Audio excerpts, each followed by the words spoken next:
Hello students, good morning.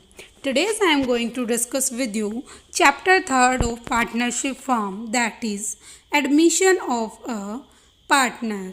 Before understanding the meaning of admission of a partner, first of all we need to understand what is mean by reconstitution of a partnership form.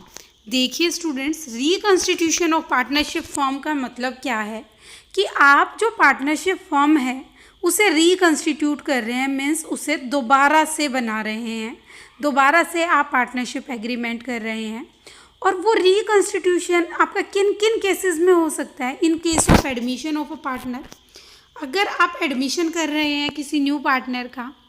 In case of retirement of a partner, अगर किसी partner की retirement हो रही है, means वो organisation को छोड़ के जा रहा है. इन case of death of a partner, अगर किसी पार्टनर की डेथ हो रही है, या फिर प्रॉफिट शेयरिंग रेशो चेंज हो रहा है, जो कि हम ऑलरेडी डिस्कस कर चुके हैं पूरा chapter, that is chapter 2. Clear?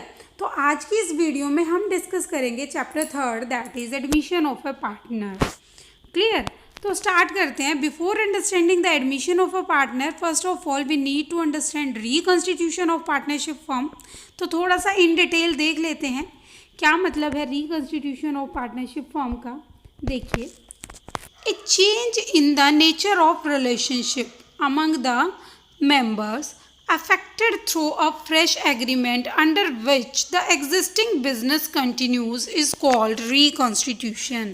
क्या मतलब है? देखिए, a change in the nature of relationship means जो पार्टनर्स के बीच में प्रेजेंट रिलेशनशिप था उसमें क्या आ गया? Change among the members affected through a fresh agreement. कैसे चेंज आया? Through a fresh agreement, means partners ने एक फ्रेश एग्रीमेंट किया under which the existing business continues, और जिसमें क्या होगा, जो बिजनेस चल रहा था वो एज इट इज़ बिजनेस चलेगा. Is called reconstitution. मीन्स क्या, सिर्फ एग्रीमेंट में चेंज हुआ है, एक फ्रेश एग्रीमेंट लिखा गया, रिलेशनशिप में चेंज आ गया, उनके प्रॉफिट शेयरिंग रेशो में चेंज आ गया, बट आपका जो बिजनेस चल रहा था वो एज इट इज़ कंटिन्यू है. तो उसे क्या बोलते हैं आप? Reconstitution of partnership firms. Clear? After that देखिए, मोड्स ऑफ रिकॉन्स्टिट्यूशन मैं आपको ऑलरेडी बता चुकी हूँ कि कब कब किन किन सिचुएशंस में आपका रिकॉन्स्टिट्यूशन हो सकता है. First, admission of a partner in case of admission. Second, change in profit sharing ratio, अगर एग्जिस्टिंग पार्टनर्स के प्रॉफिट शेयरिंग रेशो में चेंज हो जाए तो. Third, that is retirement of a partner in case of retirement. And death of a partner, अगर किसी partner की death हो जाती है तो. आप देख सकते हैं इमेजेस की हेल्प से भी. यहाँ पे देखिए इसका क्या हो रहा है, ये पार्टनर क्या कर रहा है, डोर से अंदर एंट्री ले रहा है, that means admission of a partner. ये क्या हो रहा है, ऑर्गेनाइजेशन को छोड़ के जा रहा है, that means retirement of a partner. Clear? तो इस तरह से आप बता सकते हैं कि रिकॉन्स्टिट्यूशन के क्या क्या मोड हो सकते हैं. एडमिशन, प्रॉफिट शेयरिंग रेशो में चेंज आ जाना है, जो एग्जिस्टिंग प्रॉफिट शेयरिंग रेशो है, and retirement of a partner and death of a partner. Clear? तो स्टडी करते हैं one by one. First, that is admission of a partner. Admission of a partner देखिए क्या, a new partner can be admitted with the consent of all the existing partners. Means कि किसी भी new partner को आप अपनी मर्जी से एंट्री नहीं दिला सकते. उसके लिए क्या करना पड़ेगा? With the consent of all existing partners. जो भी एग्जिस्टिंग पार्टनर्स हैं, जो ओल्ड पार्टनर्स हैं, उन सब की एग्रीमेंट लेनी पड़ेगी. ये सब क्या है, आपके ओल्ड पार्टनर्स. इस न्यू पार्टनर को एडमिट करवाना है तो ये इस ऑर्गेनाइजेशन के अंदर तभी एंट्री ले सकता है जब इन सब रिमेनिंग पार्टनर्स की कंसेंट होगी. इनकी कंसेंट के बिना इस न्यू पार्टनर की एंट्री ऑर्गेनाइजेशन में नहीं हो सकती. Clear? Okay. Usually a new partner is admitted. अब क्वेश्चन ये अराइज होता है कि क्या ऐसी रिक्वायरमेंट हो गई कि एक नए पार्टनर की एंट्री करवानी पड़ी. देखिए, usually a new partner is admitted when the firm needs additional capital. या तो फर्म को एडिशनल कैपिटल की रिक्वायरमेंट हो, और मैनेजीरियल हेल्प, और बोथ, या फिर मैनेजरियल मीन्स जो बिजनेस है उसे मैनेज करने में प्रॉब्लम आ रही हो। मीन्स क्या कि बिजनेस तो आपने काफ़ी ब्रॉड एस्टेब्लिश कर लिया, बट आपके पास पार्टनर्स बहुत ही कम हैं, तो वो उस बिज़नेस को हैंडल नहीं कर पा रहे, दैट्स वाई आपको न्यू पार्टनर की रिक्वायरमेंट है। क्लियर? या फिर आपके पास कैपिटल कम है और आपको एडिशनल कैपिटल की रिक्वायरमेंट है, आपके पास इतना कैश अवेलेबल है नहीं कि आप अपनी कैपिटल को इंट्रोड्यूस कर सके extra. In that case also आप एक न्यू पार्टनर को एडमिट करवा सकते हैं अपने बिजनेस में। क्लियर? या फिर दोनों ही रिक्वायरमेंट हो आपको। क्लियर? आफ्टर दैट देखिए rights of a new partner. अब एक न्यू पार्टनर के क्या क्या राइट्स होंगे? First, right to share the assets of the firm. जो न्यू पार्टनर आएगा, फर्म की जो भी एसेट हैं, चाहे वो बिल्डिंग है, चाहे वो कैश है, या फिर कोई गाड़ी है, कार है, या अदर कोई भी एसेट है, उनमें उन एसेट्स को शेयर करने का राइट होगा न्यू पार्टनर के पास। उसे यह अधिकार होगा कि वो फर्म की एसेट्स को यूज़ कर सकता है। दूसरा क्या राइट होगा? Right to share future profits of the firm. Future में होने वाले प्रॉफिट्स को शेयर करने का भी उसे राइट होगा। मीन्स उसके एडमिशन के बाद फर्म में जितने भी प्रॉफिट्स होंगे उनमें उसका भी कुछ ना कुछ शेयर होगा, जो कि डिसाइड किया जाएगा at the time of admission of a partner. Clear? आप देखिए first, right to share the assets of the firm. To get this right he has to bring capital. अब ये तो बोल दिया कि एसेट्स में को लेने में एसेट्स में उसका राइट होगा, मीन्स वो एसेट्स को ले सकता है, बट उसके लिए उसे क्या करना पड़ेगा? To get this right he has to bring capital. उसको क्या करना पड़ेगा? कैपिटल लेके आनी पड़ेगी कैश की फॉर्म में। क्लियर? आफ्टर दैट दूसरा क्या? Right to share future profits of the firm. उसके लिए उसको क्या लेके आना पड़ेगा? उसके लिए उसको गुडविल का पैसा लेके आना पड़ेगा, premium for goodwill. To get this right he has to bring goodwill और प्रीमियम फॉर गुडविल। क्लियर? तभी तो उसे फ्यूचर के प्रॉफिट्स में शेयर मिलेगा।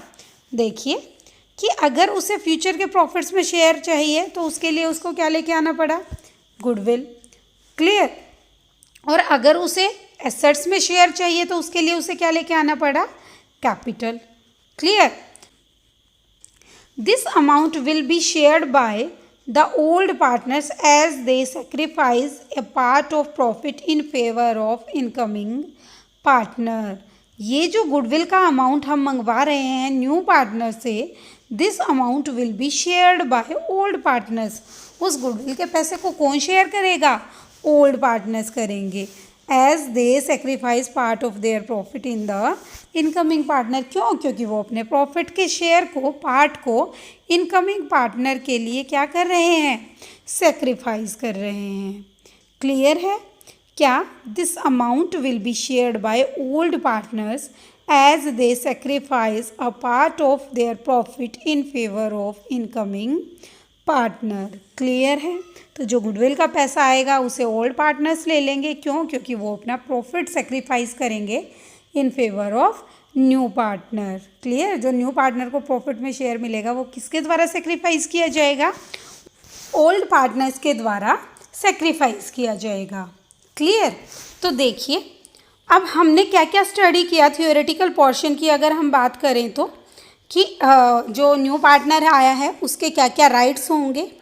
क्लियर? एडमिशन ऑफ तो ये सब था एडमिशन ऑफ ए पार्टनर का theoretical portion. Now we will discuss the accounting treatments on admission, कि नए पार्टनर का एडमिशन होता है तो क्या क्या अकाउंटिंग ट्रीटमेंट्स करते हैं। देखिए first, capital of a new partner. जो भी न्यू पार्टनर आएगा वो कितनी कैपिटल लेके आएगा ये डिसाइड किया जाएगा। Calculation of new profit sharing ratio, नया पार्टनर आएगा तो उसे प्रॉफिट में कितना शेयर दिया जाएगा और वो कौन कौन देगा। Clear? Next, calculation of sacrifice ratio, कौन कौन पार्टनर्स कितना सेक्रीफाइस करेंगे वो कैलकुलेट किया जाएगा। ट्रीटमेंट ऑफ गुडविल, गुडविल का ट्रीटमेंट कैसे किया जाएगा, कौन से मेथड को फॉलो किया जाएगा। एवरेज प्रॉफिट, सुपर प्रॉफिट या फिर आपका कैपिटलाइजेशन मेथड से सॉल्व किया जाएगा। गुडविल का वैल्यूएशन किया जाएगा और कैसे कैसे गुडविल का ट्रीटमेंट होगा, कैसे न्यू पार्टनर से गुडविल मंगवाई जाएगी, फिर किस रेशो में जो सेक्रीफाइस रेशियो है उसे कैलकुलेट करके उसमें जो ओल्ड पार्टनर्स हैं उस गुडविल के अमाउंट को लेंगे। क्लियर। तो ये सब अकाउंटिंग ट्रीटमेंट आप सीखेंगे इस एडमिशन ऑफ अ पार्टनर में। आफ्टर दैट और क्या क्या, revaluation of assets and liability, new partner के एडमिशन से एसेट्स और लाइबिलिटीज़ का कैसे कैसे रिवैल्यूएशन होगा। Adjustment of reserves and other accumulated profits and losses, reserves वगैरह की कैसे एडजस्टमेंट की जाएगी।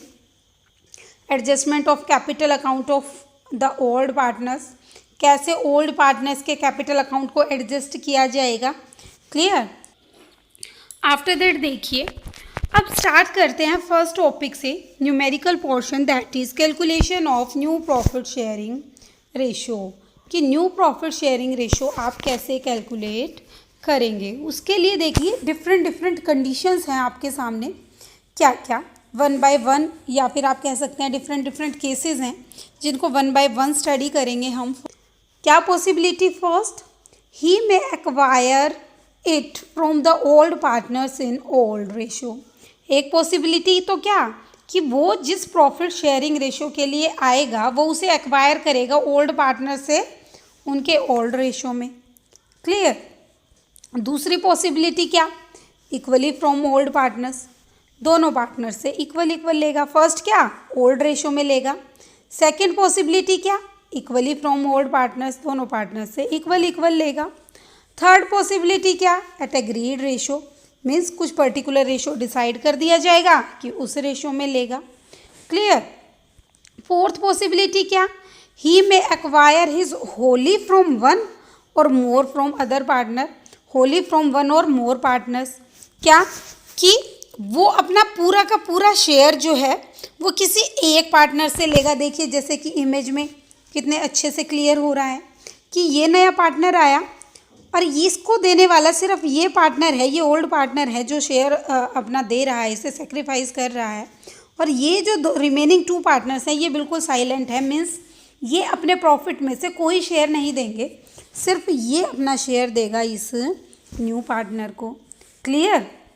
इसमें क्या था, एट एग्रीड रेशो, दोनों किसी रेशो पे एग्री हुए उस रेशो में देंगे। क्लियर। इसमें क्या था, दोनों इक्वल देंगे। इसमें क्या था कि वो ओल्ड रेशो में सेक्रीफाइस करेंगे। Clear. After that fifth possibility क्या हो सकती है, he may acquire it in the form of certain fraction of old partners share in profit, in the form of certain fraction of old partner share in profit. कैसे, a surrender 1/32 of his share, means of his share, अपने share का। Clear. ये देखिए बहुत important thing है समझने के लिए।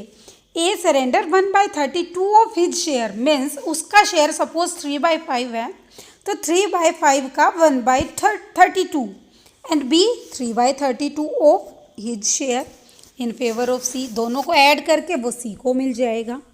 क्लियर। तो इस तरह से आपको गिवन हो सकता है, ये फिफ्थ पॉसिबिलिटी है आपकी। Clear. Next, if the partnership deed is silent regarding this matter, अगर पार्टनरशिप डीड साइलेंट है मीन्स कुछ भी नहीं बोल रखा कि जो न्यू पार्टनर है उसे प्रॉफिट कौन देगा, in that case old partners old ratio में देंगे। क्लियर। तो ये 6 पॉसिबिलिटीज़ हैं, 6 केसेस हैं आप कह सकते हैं न्यू रेशो को कैलकुलेट करने के। क्या क्या बताया देखिए, फर्स्ट कि ओल्ड रेशो में, सेकंड इक्वल, थर्ड किसी पर्टिकुलर रेशो को या रेशो पे एग्रीड हुए हैं वो। नेक्स्ट पॉसिबिलिटी होल, कोई एक ही बंदा दे देगा कि सारा का सारा शेयर मैं ही दूंगा, रिमेनिंग पार्टनर डिनाई कर दे देने से। फिफ्थ केस कि कोई पर्टिकुलर फ्रैक्शन अमाउंट हो जाए कि अपने शेयर का इतना अमाउंट वो देगा, इतना अमाउंट दूसरा देगा। क्लियर। और अगर साइलेंट है partnership deed regarding that new profit sharing ratio regarding the profit of new partner, in that case ये assume कर लिया जाएगा कि वो अपने old ratio में ही sacrifice करेंगे। तो क्लियर है स्टूडेंट्स, क्या क्या बताया मैंने आपको कि न्यू प्रॉफिट शेयरिंग रेशो को कैलकुलेट करने की क्या क्या पॉसिबिलिटी हैं। There are 6 possibilities. अब इन 6 के 6 पॉसिबिलिटीज़ को हम 1 by 1 स्टडी करेंगे। Let us discuss all the possibilities of calculation of new profit sharing ratio. Clear. तो 1/1 स्टडी करते हैं सभी केसेस को, सभी पॉसिबिलिटीज़ को, क्या क्या पॉसिबिलिटी हैं और कैसे कैसे आप न्यू प्रॉफिट शेयरिंग रेशियो को कैलकुलेट करेंगे। क्लियर। तो स्टार्ट करते हैं। देखिए फर्स्ट केस क्या है, new partner acquire his share from the old partners in old ratio. Clear कि जो नया पार्टनर आएगा वो अपना शेयर एक्वायर करेगा ओल्ड पार्टनर से, किस रेशो में, उन्हीं के ओल्ड रेशो में। क्लियर। तो देखते हैं one numerical example, A B and C, there are 3 partners, profit sharing ratio is 3:2:1, D is admitted for 1/6 share and he acquires his share from old partners in old ratio, that is 3:2:1। Clear. तो ये अपना 1/6 जो share के लिए आया है, ये share अपना ओल्ड पार्टनर से उनके ओल्ड रेशो में ही लेगा। तो देखते हैं कैसे आप new profit sharing ratio calculate करेंगे। क्लियर। सॉल्यूशन। क्लियर। अब देखिए A B and C, there are 3 partners and profit sharing ratio 3:2:1। तो देखते हैं सॉल्यूशन कैसे करेंगे आप। क्या गिवन है आपको कि डी 1/6 के लिए आया और कैसे लेगा, 3:1 के रेशो में लेगा ये ए बी और सी से। तो डी गेट्स, क्लियर, 3/6 3:1 में लेगा ना। Clear. 3/6 of 1/6, that is 3/36। Clear. After that, from A, clear, D gets 2/6 of 1/6, मतलब अपने शेयर का 2/6 किससे लेगा, from B, that means 2/36 from B. Clear. Next, D gets 1/6 of 1/6, 1/6 of 1/6, that is 1/36, ये किससे लेगा, फ्रॉम C। क्लियर। तो D का कितना हो गया टोटल, D को मिला 3/36 from A plus 2/36 from B and 1/36 from C। तो इसका हो गया 6/36, दैट मीन्स 1/6। मिल गया इसे 1/6। पता चल गया कि D को A से कितना मिला, 3/36, B से कितना मिला, 2/36 और C से कितना मिला, 1/36। क्लियर। बस अब A का क्या रिमेनिंग बचा वो आपको कैलकुलेट करना है। A का था कितना, 3/6, B का 2/6 एंड C का 1/6। क्लियर। क्या इसने दे दिया, फ्रॉम ए कितना लिया इसने, 3/36, फ्रॉम बी 2/36, बी ने सेक्रीफाइस कर दिया और सी ने कितना सेक्रीफाइस किया, that is 1/36। Clear. After that solve कर लीजिए। एलसीएम 36, 6 जा 36, 6 3 जा 18 -3 15/36। इसका 6 2 जा 12 2 10/36। Clear. After that 36, 6 - 1, that is 5/36। Clear. तो कितना, 15:10:5 इसका कितना है, 1/6। क्लियर। बट सभी के नीचे कितना कितना है, 36, यहाँ पे भी 36, यहाँ पे भी 36। तो कैसे पॉसिबल है कि इसका 6 हो, इसे भी 36 में कन्वर्ट कर लें, 6 से ही मल्टीप्लाई, 6 से ही डिवाइड। क्लियर।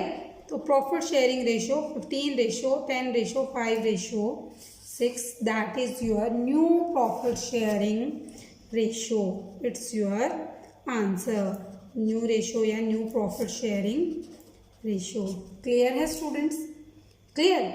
क्या कि जब नया पार्टनर एक्वायर करेगा अपना शेयर ओल्ड रेशो में from the old partners, old ratio कितना, 3:2:1, तो इसने एक्वायर कर लिया। इस तरह से आप अपने पूरे क्वेश्चन को सॉल्व आउट करेंगे।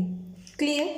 आफ्टर दैट देखिए next case, equally from old partners, कि न्यू पार्टनर एडमिट हुआ और वो अपना share of profit equally acquire करेगा रिमेनिंग पार्टनर से। Clear?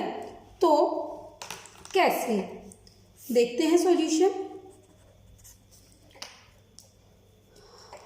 7.5 new is admitted for 1/6 share and acquires equally from A and B. Equally means 1:1 में। Clear? तो देख लेते हैं। सी एक्वायर्स कितना, 1/2 ऑफ 1/6। भाई वो इक्वल लेगा ए और बी से। इक्वल मीन्स 1/2, 1/2 किसका, 1/6, 1/2 ऑफ 1/6, यानी कि 1/12 तो लेगा किससे, from A. Clear? And C acquires half of 1/6, that is 1/12 from B. Clear? After that बिल्कुल इजी। अब ए को तो कितना, ए का था कितना, 7/12, 7:5। क्या इसने सेक्रीफाइस कर दिया, 1/12। बी का कितना था, 5/12। इसने क्या सेक्रीफाइस कर दिया, 1/12। क्लियर? तो that is 6/12, that is 4/12. Clear? बस ए बी एंड सी, ए का हो गया 4/12, बी 4/12 और सी का तो है ही कितना, 1/6। या फिर आप इन दोनों को टोटल करके भी देख लीजिए, 1/12 प्लस 1/12 कितना आएगा, 2/12, दैट इज 1/6। इसे कन्वर्ट कर दीजिए अगेन, 2 से मल्टीप्लाई, 2 से divide, 6:4:2, that is 3:2:1. It becomes your answer, that is new profit sharing ratio. Clear है स्टूडेंट्स दोनों केसेस? क्या एक अगर वो इक्वल लेगा ओल्ड पार्टनर से तो कैसे करेंगे, दूसरा ओल्ड रेशो में ही अगर वो लेगा ओल्ड पार्टनर से तो कैसे आप क्वेश्चन को सॉल्व आउट करेंगे। क्लियर? ये थे आपके 2 केसेस जिनसे आपको new profit sharing ratio calculate करना आपने सीखा। रिमेनिंग 4 टॉपिक्स या 4 केसेस या 4 सिचुएशंस को हम अपनी नेक्स्ट वीडियो में डिस्कस करेंगे स्टूडेंट्स।